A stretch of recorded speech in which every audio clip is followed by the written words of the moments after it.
여러분 안녕하십니까. 최목의 랑어벌레 유튜브 방송. 오늘은 공원에 나왔습니다. 한 2.5마일 정도, 한국으로 말하면 한 4km 정도 되는 그런 아주 그리 길지 않고 험하지 않는 그런 공원입니다. 미국에는 특별히 이 버지니아 이곳에는 산림이 아주 잘 관리 보존이 되어 있고요. 그런 덕분에 여기 살고 있는 사람들은 집에서 그리 멀지 않는 곳에 이런 파크가 있어서 건강을 위해서 운동도 하고 좋은 공기도 마시고 힐링하는 데 최적의 그런 도시가 우리 여기 버지니아가 아닌가 이렇게 생각을 해봅니다. 오늘 최목의 랑어벌레 유튜브 방송은 이곳에 트레킹 하면서 이야기해 보려고 합니다. 이제 대통령 선거가 화요일 마지막 선거가 있었습니다. 전대미문의 현역 부통령과 또 이 전 대통령을 역임했던 도널드 트럼프 간의 열띤 선거 대결이 있었고요. 많은 사람들은 데모크라시 민주당의 카멜라 해리스가 도널드 트럼프보다는 좀 앞서지 않겠는가, 대통령의 그 티켓을 걸머지지 않겠는가라고 하는 전망이 있었습니다. 그러나 거의 도널드 트럼프의 완승이 되고 말았죠. 미국 전역에 한 50개 주의 선거구가 있는데 특별히 대도시 이쪽 워싱턴, 버지니아, 메릴랜드, 뉴욕, 시카고, 그리고 서부의 로스앤젤레스, 캘리포니아 이 지역에는 단연코 민주당 푸른색이 장악을 했지만 그 외에 중남부 그리고 중중부, 북부 이 다소 있는 대도시보다는 약간 도시에서는 거기가 다 빨간색 공화당 트럼프에게 표를 주어서 그렇게 도널드 트럼프가 두 번째 대통령이 되어지는 일이 현실로 돌아오게 되었습니다. 도널드 트럼프가 대통령이 되면 과연 우리 소수민족, 이민자들에게는 어떤 영향력을 끼칠 것인가, 미국의 경제는 어떻게 잠재울 수 있을 것인가, 뿐만이 아니라 세계 정치적으로 지금 이스라엘과 하마스, 이슬람권과 유태민족의 전쟁, 뿐만이 아니라 러시아와 우크라이나에 계속되어지는 전쟁, 그런 것들로 인해서 미국의 경제는 말로 가름하기 어려울 정도의 그런 아주 경제적 침체의 늪을 지나게 되었죠. 그러한 모든 산적해 있는 문제들을 이제 새롭게 트럼프 내각이 어떻게 이런 문제를 잘 풀어나갈 것인가에 대해서 많은 정치학자들의 다양한 의견들이 지금 팽팽하게 이야기가 되고 있고요.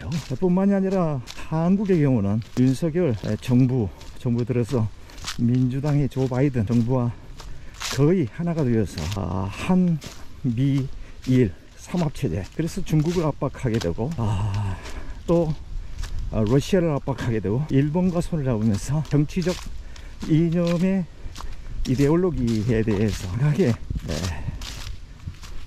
역공을 하는 그런 위치에 서 있었는데, 오늘도 트럼프는 과연 그동안에 해왔던 민주당의 정책들을 계속 계승해 나가면서 축성 있게 그런 문제들을 잘 해결해 나갈 수 있을 것인가, 아니면 돈키호테적 기질을 가지고 있는 도널드 트럼프는 한다면 한다, 미국의 자국을 위해서 뭐든지 아주 하겠다라고 하는 열의의 그 불도저 같은 그런 성격이, 본인이 정경 발표할 때도 자신이 대통령이 되게 되면 하루 내에 24시간 내에 전쟁을 종식하겠다. 안녕하세요. 좋은 장담을 하게 되었죠. 그러나 과연 그 약속을 이행할 것이냐, 아니면 그저 정치인들 늘상 그래왔던 선거의 유불리를 따라서 내질른 공수표에 불과할 것이냐, 많은 사람들이 지금 그 부분에서 총의 관심을 갖고 있다, 이렇게 말씀을 드릴 수가 있습니다. 이미그레이션, 이 정책, 이민 정책에 대해서는 또 어떻게 트럼프가 과연 4년 그의 임기 동안에 해 나갈 것인가 대해서 많은 우리 소수민족, 특히 우리 아시안을 비롯해서 이런 사람들에 대한 복지와 사회보장제도 뿐만 아니라 해외에서 유입되어 오는 이민자들, 이모그랜트 사람들에게 어떻게 신축성 있는 좀 원활한 이민 정책이 펼쳐질 것이냐, 이런 부분에 대해서도 풀어야 될 하나의 커다란 과제가 아닌가 이렇게 생각하고, 뿐만 아니라 현재 미국에 남아있는 약 한 1200만 정도 되는 서류 미비자, 일명 불법 체류자들에 대한 문제. 도널드 트럼프는 늘상 그래왔죠.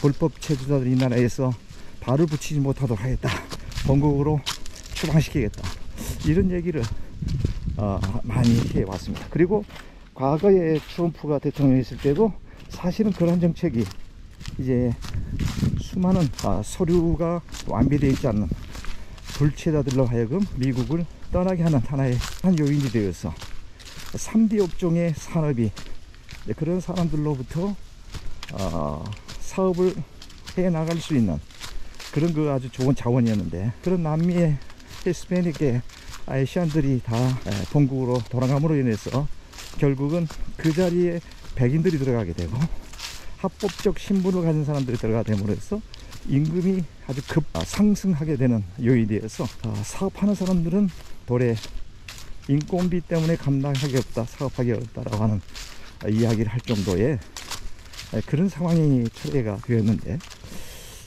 지금 또다시 트럼프 정부가 들어섰을 때에 반이민 정책, 서류 미비자들, 불체자들을 과감히 그의 말대로 약속을 이행할 것인가, 아니면 신축성 있게 또 조율해 나갈 것인가, 이런 부분에 대해서도 상당히 초미의 관심을 갖고 있고요.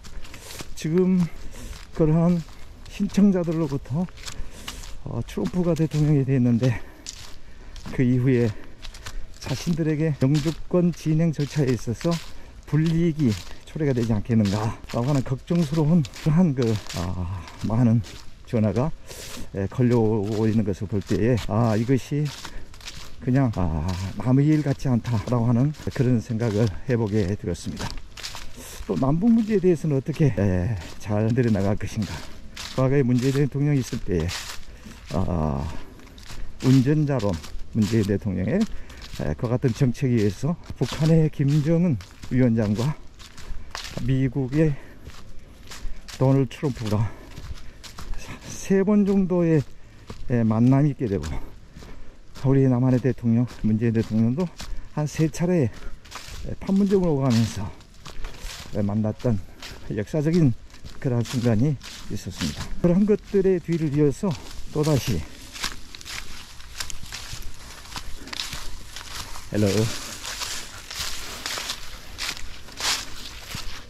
그때와 일반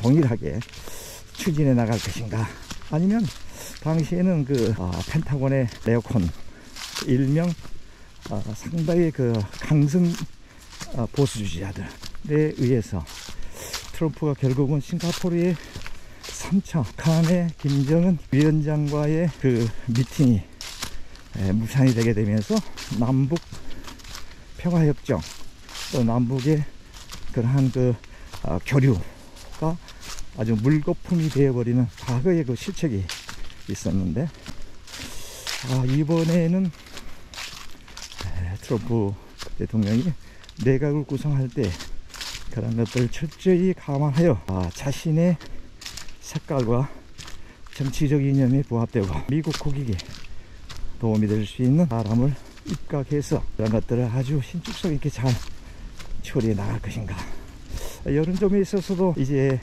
트럼프 대통령의 차기 정부에 거는 그런 기대와 그런 것들이 아주 특히 미국에 살고 있는 우리 동포들 사이에서는 많다라고 하는 점을 이야기하지 않을 수가 없습니다. 보수를 표방하는 리퍼블리칸 도널드 트럼프 전 대통령께서 차기 대통령으로 뽑히게 됨으로 인해서 세계의 정세는 미국의 정세뿐만이 아니라 어떻게 변화될 것인가에 대해서 많은 이들이 관심을 갖고 있다고 하는 그런 사실입니다. 지금 한국에 있는 정치 평론가들은 윤석열 정부에 대해서 도널드 트럼프가 대통령이 된 것은 아주 최악의 시나리오다 라고 하는 얘기를 서슴지 않고 하면서 도널드 트럼프의 한국에 대한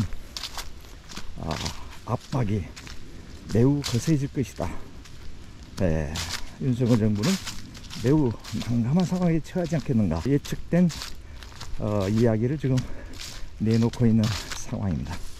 한치 앞을 예견할 수 없지만 도널드 트럼프의 성격상 아마도 상당히 통키호테적인, 그리고 어떻게 보면 아주 본인의 그 어떤 성격대로 과감하게 본인의 생각대로 국가 운영을 해 나가지 않겠는가, 이렇게 해서 상당히 낙관적으로 보는 그런 학자들도 많이 있다라고 하는 것은 분명한 사실입니다. 오늘 제목의 알랑가 몰라요 방송 한 2, 3회에 걸쳐서 이와 관련된 얘기로 여러분들과 시간을 갖고자 합니다. 오늘 준비한 내용은 여기까지고요. 다음 시간에 계속해서 이와 관련되어 있는 얘기로 여러분들을 찾아뵐 것을 약속드리며, 여러분들도 늦과 을의 정치를 만끽하며 아주 멋진 하루가 되시기를 비럼하지 않습니다. 끝까지 시청해주신 우리 제목이 알랑가 몰라요 방송의 독자 여러분, 대단히 감사합니다. 다음 시간까지 안녕히 계십시오.